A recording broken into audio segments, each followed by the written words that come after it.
देखियो एहि दुनियामे अपने सब कहै छै ई बेटा हमर छी, ई बेटी हमर छी, ई घर हमर छी, दुआरि हमर छी, ई कोठा हमर छी, बंगला हमर छी, ई बिजनेस हमर छी, तऽ ई व्यापार हमर छी। लेकिन वास्तवमे सोचियौ तऽ ई देहो अपन नहि छी।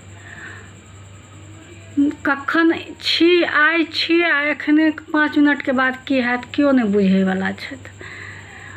ताहि दुआरे एहि सब पर तऽ अहमके भावना रखबे नहि चाही। कहबै तखन छथि कि अपन छी, अपन एकेटा ईश्वर छथि।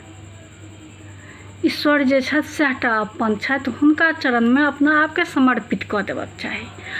तखन हाँ, समाजमे जीबैके लेल, व्यवहारिक जिन्दगीके लेल, सामाजिक जिन्दगीके लेल, एहि दुनियामे जीबाक लेल तऽ ई बात तऽ कहैए पड़त कि हमर बेटा छी, हमर बेटी छी, हमर घर छी, हमर दुआरि छी, कि ई हमर कोठा छी, ई हमर बंगला छी, इत्यादि बात जे अछि से तऽ हमरा अहाँके बजैए पड़त।